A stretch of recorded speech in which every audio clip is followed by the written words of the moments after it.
Good to have you with us. We're here at the Martinez Gallery in Troy, New York. Any music that you hear in the background is music down the street where someone is having a group doing jazz outdoors. That's one of the great things of Troy. But this is coming to you through the good offices of the Albany Public Library. The Albany Public Library, which is my library, is very intense in outreach and in providing support to the community. So we're having this conversation to start off the Hispanic Heritage Month. The artists who are with me are Roxanna Melendez and Alexis Mendoza. But before we get started, I wanted to mention that everybody's going to be muted. I also wanted to mention that we thought we would have a chat function, and therefore you would be able to ask us questions, but it appears that the chat function is not quite working. Let me introduce you to Alexis. I'm going to have a couple of items here for his biography. He was born in Cuba and came to the United States in the last century, which sounds very interesting. Yes. He carved a path for himself as a painter, a curator, a writer, and he is very involved in making connections among different artists. He trained as a conservator and graduated from college in Havana, Cuba. He has exhibited worldwide in museums in Europe and Latin America. Recently, he was a founder of the BX Arts Factory and the organizer of the New York Latin American Art Triennial. Roxanna Melendez was born in Puerto Rico. She's a visual artist who often uses Caribbean themes in her paintings. She graduated with an MSW from Columbia University and studied art at Hunter College and at the Art Student League. She has exhibited mostly in the region, including here in the Capital Region and in New York City. She's a docent at the Metropolitan Museum, for which she had to train almost 2 years. She explores her cultural roots and her life in the US through paintings with strong figurative and narrative elements. She's in many independent collections in the US, throughout the US, and in Puerto Rico. So we're going to get started by my asking them, and I'll probably be mentioning one or the other. In what ways has your birthplace shaped your consciousness? And I'm going to go with you, Roxanna. Okay. I'll be hopefully succinct. I have to say that in very profound and significant ways, in the way that I relate to myself, in the way that I relate to others, in my views of the world. And in particular, though, as an artist, it has influenced my palette, the way that I see color and the way that I use color. Incidentally, when I first came to New York City to study at Columbia University, and I was just going over that bridge before getting into Manhattan, I looked at the horizon and I saw all these buildings enveloped in this fog. At the time, New York City was very foggy. And I wept and I cried. And it was the idea that I was going to have a hard time because color, having lived in Puerto Rico where the ocean, the blues of the Caribbean and the Atlantic oceans and the many greens and the flora and the fauna, and it was so vivid that I felt I'm going to be in heavy adjustment. However, 43 years later, I'm still here, and I have begun to appreciate color. I have to confess, though, that I have to go back frequently so that I get my batteries recharged. There's another way, though, that it has infused my consciousness, and it's in the strong cultural heritage that I have from way the beginning, from the Taino Indians, in the use of rituals and symbols that I have, in a way, borrowed to depict many of my paintings. That's one aspect. Another aspect, I have to say, is the cultural heritage of my Spanish culture, the language, for one, that I find so romantic, so poetic, so such a part of my person. And so it finds its ways in many of my paintings where I write words in Spanish because it's the right thing to do. I just want to add, let me not forget the immense African influence as part of my development of my consciousness, the culture that has embedded itself in the music, for example, my appreciation of music, the rhythms that we experience, different kinds of rituals, all of that is part of what makes me me, I guess, and it just transfers into the world that I bring through different kinds of images in my work. And lastly, and if I can take one more minute, the fact that I grew up in a family where there were 5 of us and 4 were boys. I was the only girl in a family of 5. It really, early on, it gave me a sense of the roles of women, and in a funny kind of a way, the sense of oppression that existed, and the different definitions of femininity. And so that also embedded in my consciousness is what nowadays informs my art. That's great. That's quite a substantial amount. What about you, Alexis? What from your birthplace do you bring within yourself and within your art? Well, I came from Cuba in 1995, so I was already educated there. And when I came here, I came with some sort of nostalgia. I was searching for what I left there and what I can create there without forgetting what I left behind.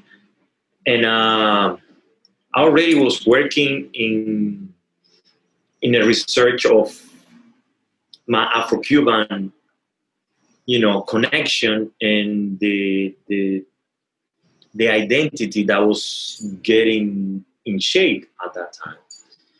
And I start using the colors of the Afro-Cuban relations and the language itself, Lukumi, as a tool in my paintings and my sculptures and printmaking and installations and whatever I was doing as an artist.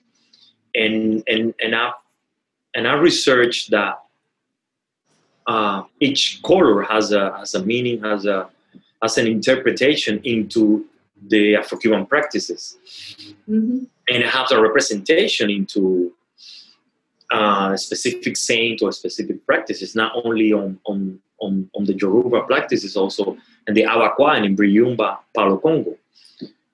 And I start using this combination of colors as a tool, and that is been helping my career for the last 25 years that I've been in this country, to shape my work, including my sculptures that are also being very much part of my work, which is giving me some solid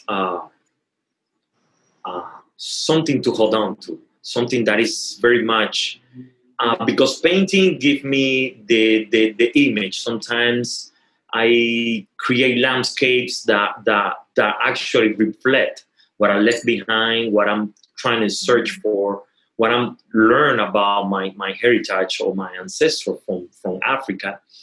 And the sculptures give me the specific shape of what I'm trying to create and trying to connect with.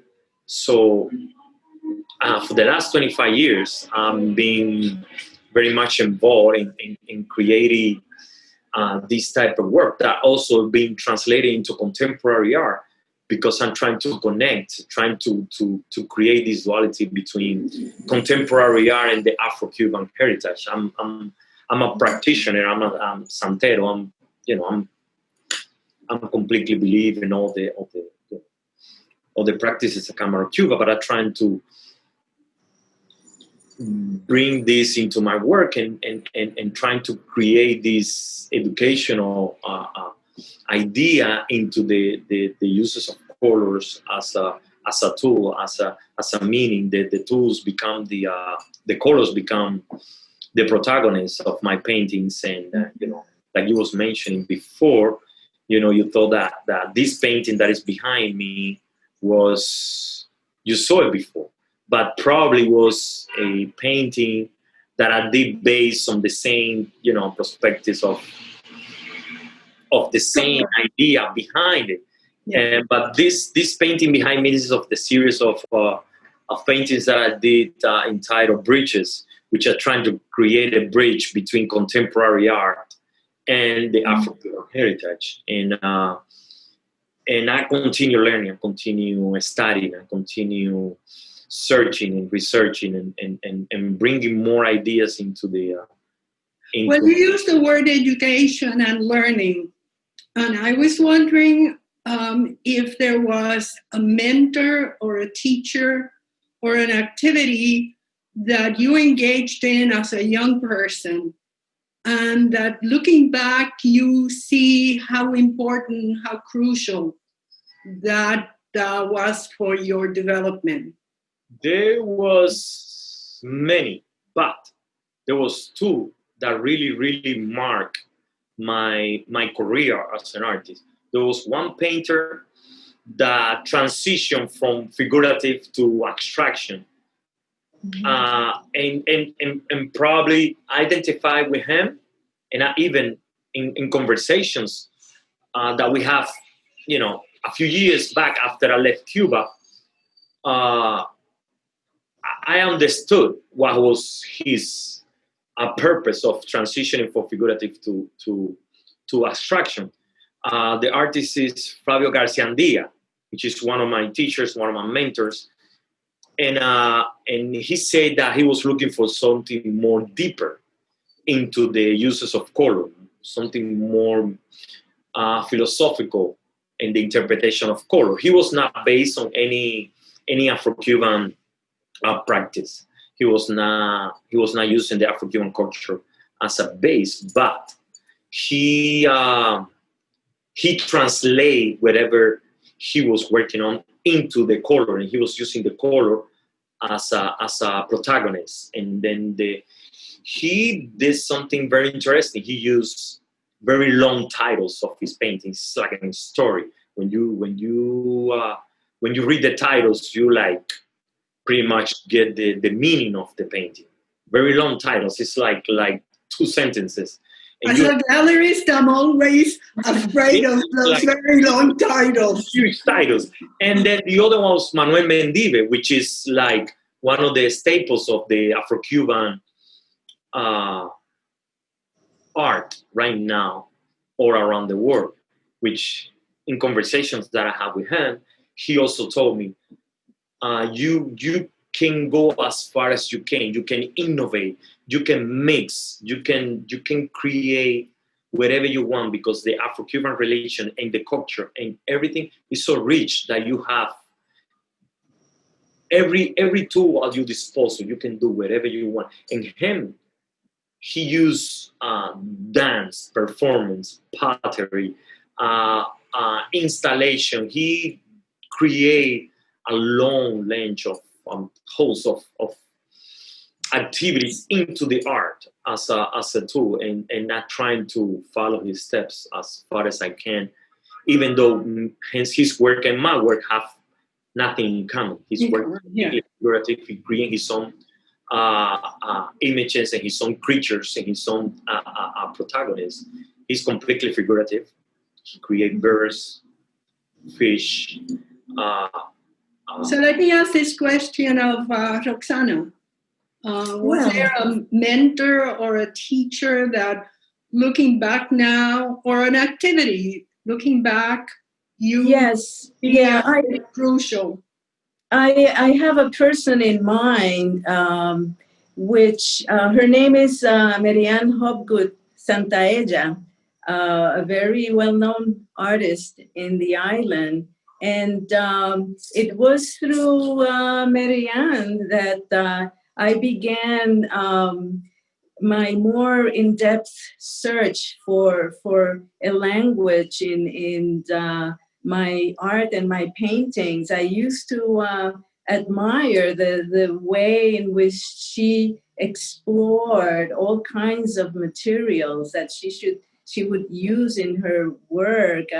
The stretch of her imagination in creating the different works of art, and it inspired me so. But I have to say that I am primarily a self-taught artist, and I just remember as a child that the first thing I ever wanted to do was to become a painter. And I used to imagine myself in front of an easel, pretty much like the one behind me, with a big canvas stretched out in front of me and a brush painting away. At the time when I had those feelings, unfortunately in my town, which lacked the resources to make that dream come forth, that was one aspect, and the other aspect was that coming from a family of 5 children, my parents had a difficult time financially to support what they thought was a whim at the time. Nonetheless, my mom was a teacher at the local high school and the registrar, and she managed to bring me into one of the classes.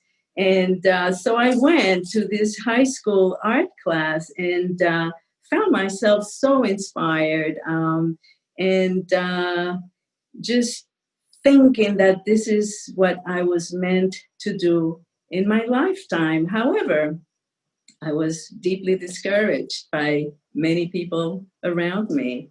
They would say things such as, oh, you should never explore arts. No one really makes it. Only a few are successful. And unfortunately, I think I listened too hard. And I figured that I would go and on my own and find a profession to fulfill my livelihood, so that later on I could dedicate myself to learning and finding about art.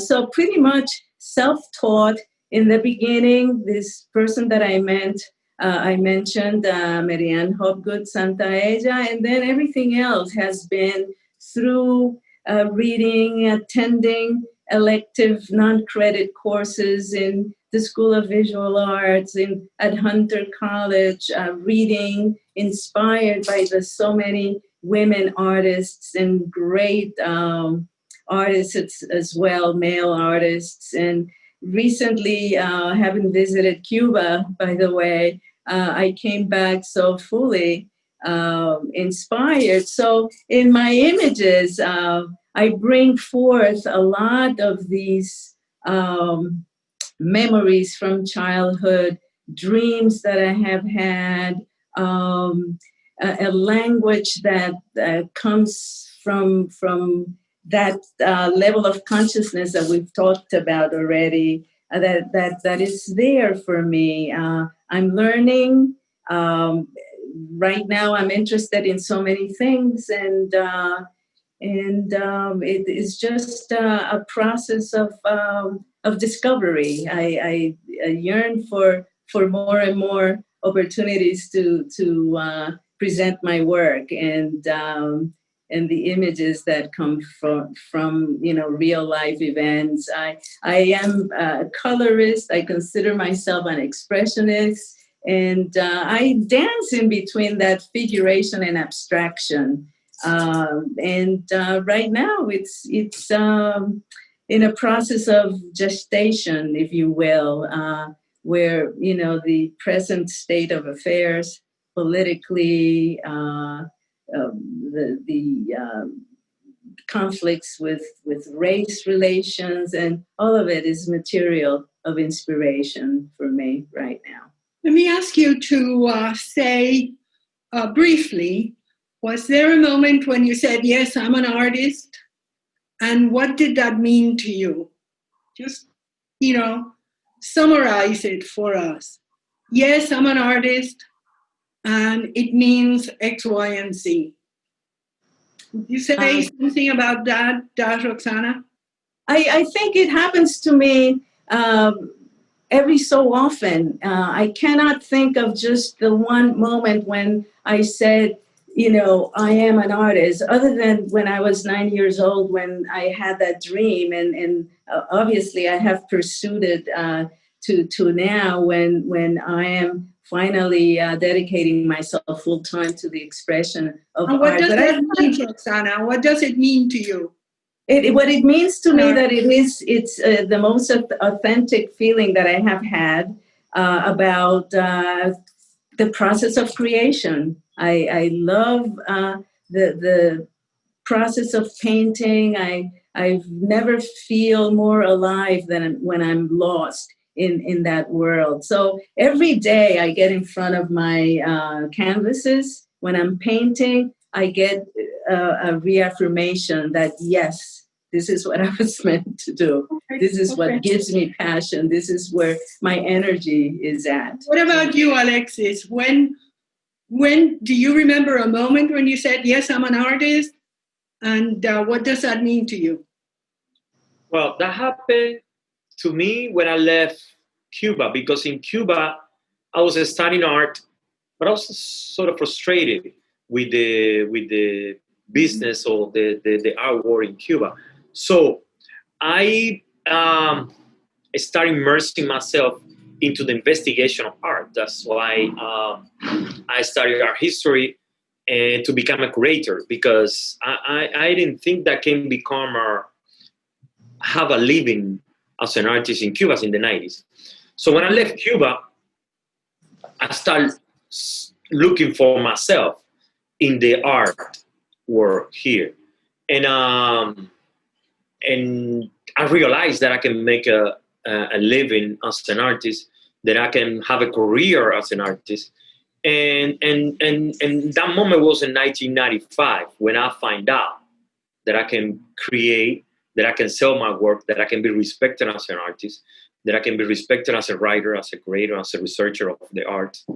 And in that moment, I completely immersed myself into the learning of English, because I didn't know how to speak English when I came from Cuba. I didn't know one single word.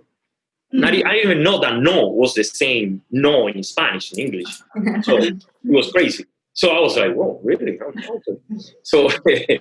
So I completely immersed myself into the learning of the language and the researching of the art, and looking some other artists that are trying to.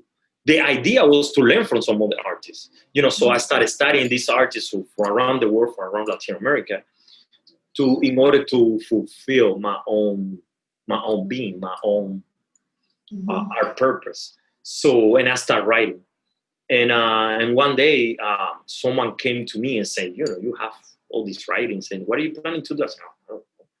I mean, why don't you put together an exhibition? And maybe this text that you wrote, you start illustrating this idea that you have, and you start putting artists together into one idea. And then I learned that as a curatorial project. So I start creating, and And not too long after that, I started publishing books. And I have 5 books already published. And that was out of nowhere. It came from somewhere, but it came out of the desire of continue learning and continue searching and continue, looking for ideas and learning from other people, from other artists, and in order to create my own work. And that was the main purpose, to learn in order to create. And in that process, I became a creator and became an author and became a writer, and I became, all these things. But I became an artist when I came to this country. I'm sure that I was already an artist, because when you go to the art school, you already have to be an artist. You already have to present a portfolio of works in order to be accepted in art school. But okay, so let me ask you now a question that is usually asked of architects, but I thought that it would be interesting to see how you might handle this. What is your favorite shape? My favorite shape? Your favorite shape. What is your favorite color? I'm going to expand that to, besides your favorite shape, what is your favorite color? And what is the best medium that you find for working? To mention a favorite color, it would be unfair to the colors that I get to know. So each color gives me something that I need. It's like a mechanic. When they actually need to do what your favorite shape is then. Well, I have an obsession for a square. I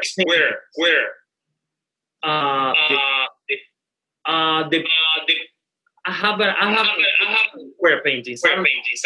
For some reason, when I was looking at work, I don't know, 30 years ago, I always saw like in a rectangle, like either coming down or going across, and I'm trying to get away from that. So when I have the opportunity to start like painting in larger scale, I start doing a square.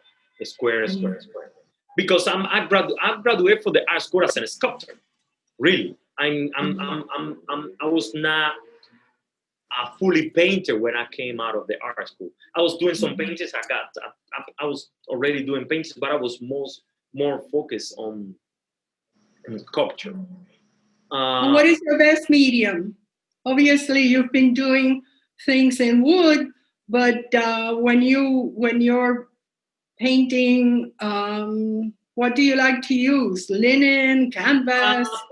Mostly canvas and linen, but when it comes to pigments, whatever gives me what I'm looking for the surface, I use it. I don't care if it's oil, acrylics, water-based pigments, or stain for woods, or whatever. Whatever I can get, so I can enrich whatever the image I'm trying to create, I use it. And if that works, it works. If it's not, it's completely erased and start over again. What about you, Roxanna? What is your favorite shape? Your favorite color? Medium.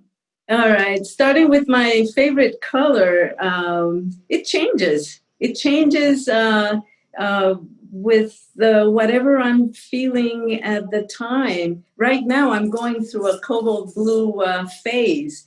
But much as what Alexis said before, I feel that if I just choose one color, I would be unfair to the others.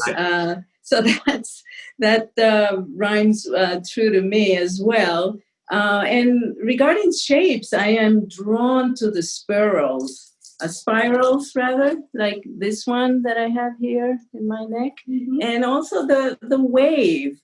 I'm constantly, when I set myself out to do a painting, very often I will start not having a clue of what I'm going to be doing. And I will start throwing lines and shapes, and very often it's the spiral, is the wave, and then lines emerge and all kinds of things happen. In terms of the medium, I use mixed media. I'm in love with acrylics because they dry faster. as a base from which to then work on with oils. And so I do collage and again, also whatever works to bring forth the level of sentiment that I'm trying to achieve. Many times I'm successful and sometimes I'm not. And it's a process of exploration and learning. All my paintings carry within themselves that sense of energy. And when I look at them, I kind of transport myself back to that moment of painting them. And it's like seeing old friends or relatives or children, if you will. It's a great sense. Good feeling. What about you, Alexis? Well, it's very cool to see, some of our paintings and some of the sculptures that I've done a while ago, and I continue creating some of the sculptures. So, there's like they are brothers and sisters of artworks that I've done in the past, and I continue. I think you have some in the background.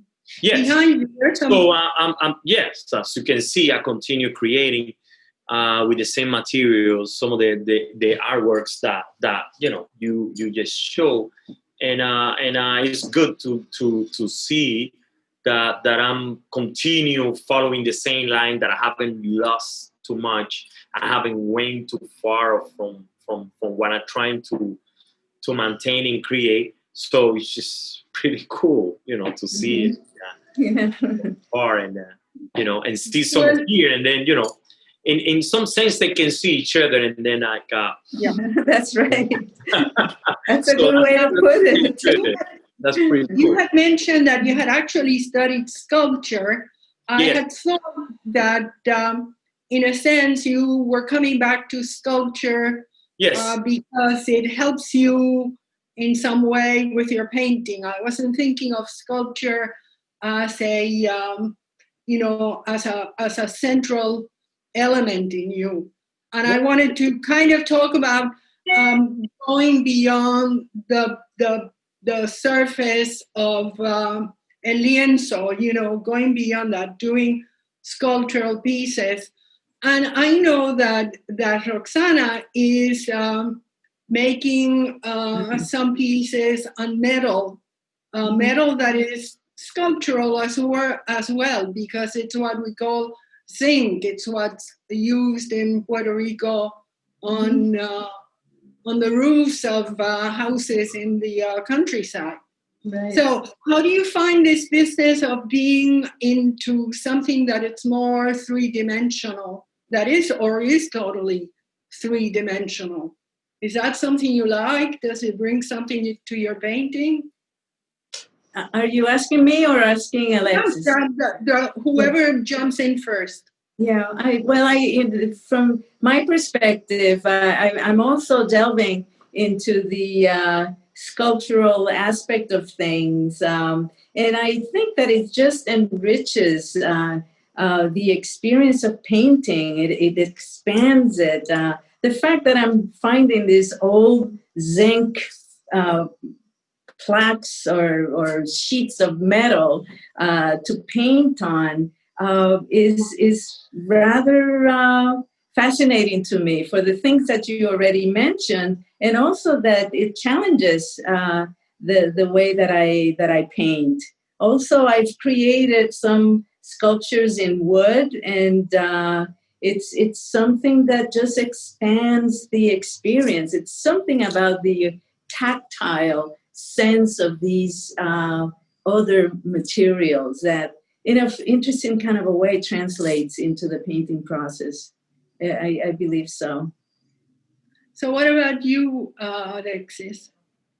In my case, over the years, most critics here in the United States and Europe focus on the black line.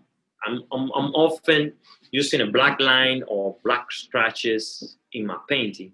Mm-hmm. And they don't see the sculptural shapes on my painting, but they focus so much on the black lines that they don't see the other shapes that I create, and the transition of colors and the mixture of colors. But if you can see my sculptures in the way that I use the colors. I mean, the style of painting it was established already in Cuba in the 1950 by Guido Ginás. It's black painting. The black painting doesn't focus on the color black. It focuses on the uses of colors that come from the Afro-Cuban relations, and the mixture of those colors and the way that I transition the color and create the shapes and all that. You can see my sculptures, and I use the same technique.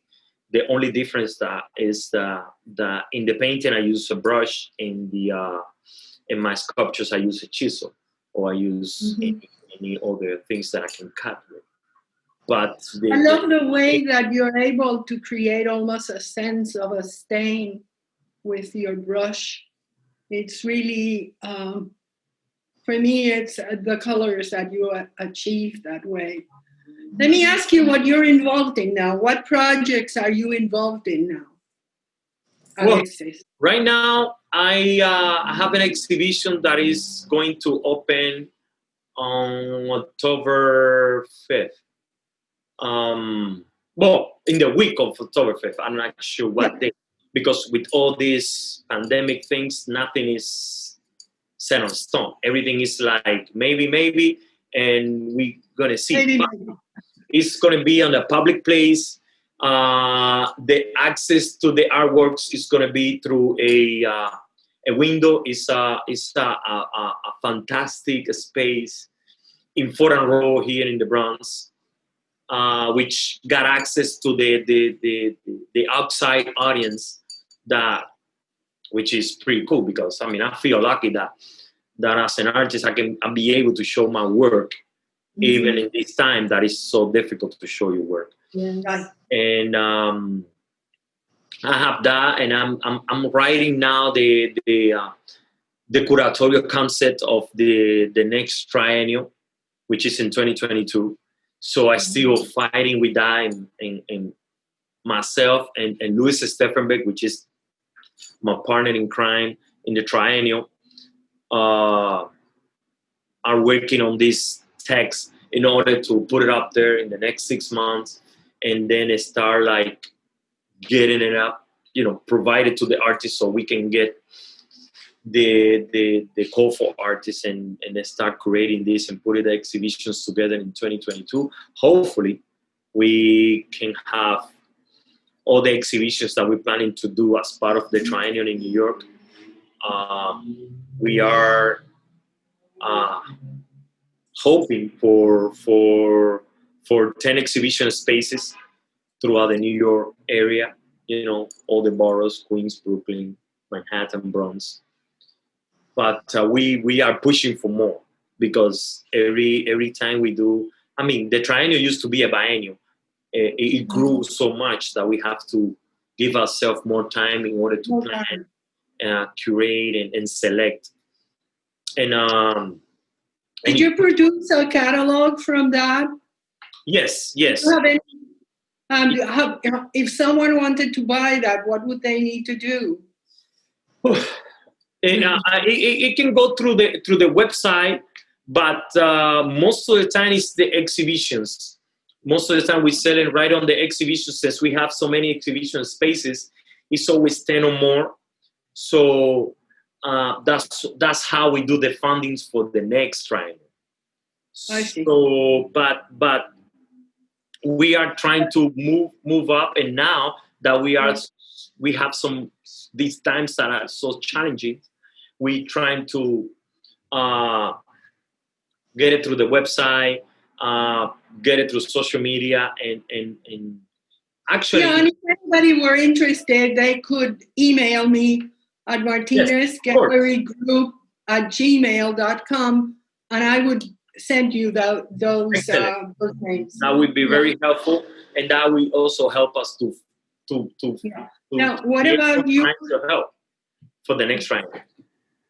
Yeah, it's good that having that long vision You have to be, because otherwise this project just go over us. I mean, it's like something that doesn't stop. Y tú, you, Roxana, what are you involved in now? Well, my practice revolves around my studio right here, right now. Since COVID-19, I have been so inspired by the whole situation that affects so many people. And so I have been so busy painting away images that come from somewhere. I cannot describe sometimes where they come from, but they're manifesting themselves family situations, a component of spirituality, paintings inspired by my feelings about the island. And but right now, as I have completed that phase, I'm very excited about the idea of street art. And I have been finding old crates and, again, anything that is oxidized and it looks old, from which to create work. I also seem to be very much interested in the idea of the environment and the global warming and how it has affected so many lives in the oceans, in around the world. And so my art right now is being informed because of those moments. So I see myself expanding into these themes and taking on the streets to show that aspect of what I'm interested in. I saw one of your pieces that was shared by the Met with other pieces of people who are connected to the Metropolitan, and that must have been a nice thing. It was a great opportunity. They asked for volunteers or workers to submit what they had been working on during this period of quarantine. And I created this painting, and it just came into this segment called Met Matters. And I showed a healthcare worker suffering from exhaustion with glove in hand. He really didn't even have the opportunity to take his glove off. And so, it was a great opportunity to show that piece, which, I wrote a little bit of poetry to go along with it. So tell me if you know, I'm sure you know, of course, but could you share with us an artist who you find really interesting, an artist who may be inspiring you at this time, or who may be giving you ideas, not because you are following them, but because they are bringing some notions to you. They're kind of sharpening some notions. Is there someone out there, living or dead, that is doing that for you? For me right now, it's Kerry James Marshall. He's an Afro-American artist from Alabama, I believe, and I share a sense of connection with his use of imagery. So I'm very much inspired by his work right now, particularly his latest works that have to do with birds, where just a speck of black, from history makes you black. And he's taken that concept into the world of the birds. And he's created some awesome paintings related to that. And I am very inspired by him and a slew of others. I guess I don't have enough time to go through all the names, but No, I wanted you to share one. What about you, Alexis? Is there anyone who is You gotta give me that you're thinking, that you're looking at? Well, this is the thing. I have so many artists that I collaborate with. I have so many people that inspire me as an artist, as an educator, as a writer, as a curator. But from the beginning of the pandemic, in the last 6 months, there was one person, one artist, that from the beginning, he was pushing me, he was asking me questions, he was like helping me to do things, to write, I don't know, how to deal with this. And his name is Frank de las Mercedes. He's a Nicaraguan artist in New York. And he's a very good friend and an inspiration as a person. But there is so many. I mean, I don't know. I mean, I can mention 20 right now. You know, Pablo, Knight, Nelson, Luis, so many that we collaborate. Alex, over the years, and then we continue having a strong friendship. And Ismael. I mean, I know for me it's Hugo from Cuba, who inspired me so much. I still have a conversation. So many that would be unfair to mention a few and leave some other ones out. Diogenes, I mean, they know if they see this conversation, they know who they are because we are very close friends and we call each other once in a while. There is a way in which these artists are really kind of intertwined with what you are doing now. Yes. And then definitely, and not only what I do as an artist, what I do as a creator.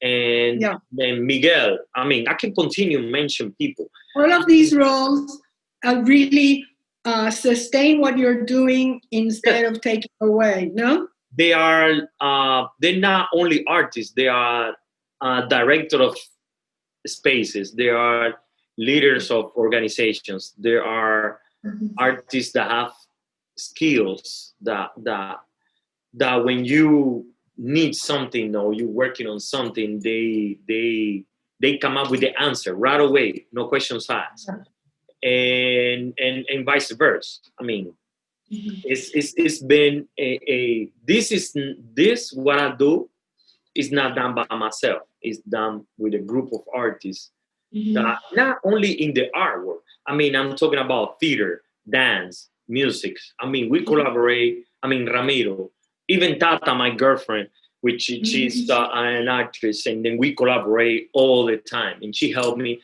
I help her, and we bring together.